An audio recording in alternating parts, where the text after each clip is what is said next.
மாலையில் அந்த பெண்கள் கல்லூரியின் முன்னே உள்ள பஸ் ஸ்டாண்டில் வானவில்லை போல் வர்ணஜாலம் காட்டி மாணவிகளின் வரிசை ஒன்று பஸ்ஸுக்காக காத்து நின்றது.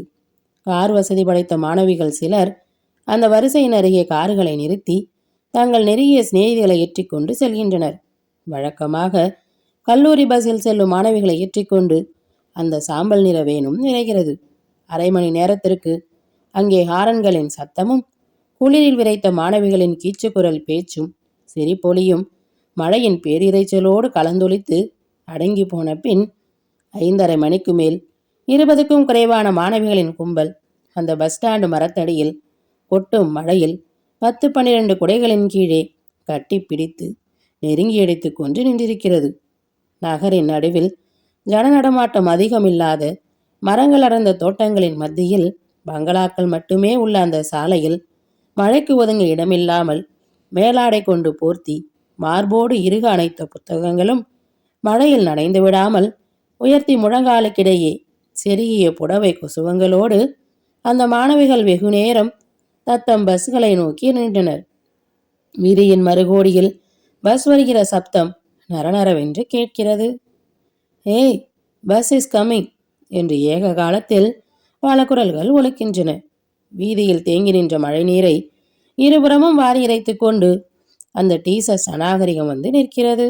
பாய் பாய், see you என்று மாணவிகள் விடைபெற்று செல்கின்றனர். கண்டக்டரின் விசில் சப்தம்.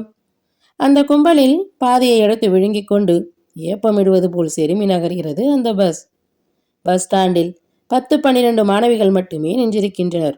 மழைக்காலம் ஆதலால் நேரத்தோടെ பொழுது இருண்டு வருகிறது. வீதியில் மழை கோட்டணிந்த ஒரு சைக்கிள் ரிக்ஷாக்காரன் குறுக்கே வந்து அலட்சியமாக நின்றுவிட்ட ஓர் அனாதை மாட்டுக்காக தொண்டை கம்மி போன மணியை முழக்கிக் கொண்டு வேகமாய் வந்தும் அது ஒதுங்காததால் அங்கே பெண்கள் இருப்பதையும் அலட்சியப்படுத்தாது அசிங்கமாக திட்டிக்கொண்டே செல்கிறான். அவன் வெகு தூரம் சென்ற பிறகு அவனது வசைமொழியை ரசித்த பெண்களின் கும்பல் அதை நினைத்து நினைத்து சிரித்து அடங்குகிறது. அதன் பிறகு வெகு நேரம் வரை அந்த தெருவில் சுவாரஸ்யம் ஏதும் இல்லை. எரிச்சல் தரத்தக்க அமைதியில் மனம் சலித்து போன அவர்களின் கால்கள் ஈரத்தில் நின்று நின்று கடுக்க ஆரம்பித்து விட்டது. பஸ்ஸை காணும். அந்த அனாதை மாடு மட்டும் இன்னும் நடுத்தெருவிலேயே நிற்கிறது. அது காளை மாடு, கிழமாடு. கொம்புகளில் ஒன்று நெற்றியின் மீது விழுந்து தொங்குகிறது. மழைநீர் முதுகின் மீது விழுந்து விழுந்து முத்து முத்தாய் தெரித்து அதன் பழுப்பு நிற வயிற்றின் இருமருங்கிலும் கரிய கோடுகளாய் வழிகிறது.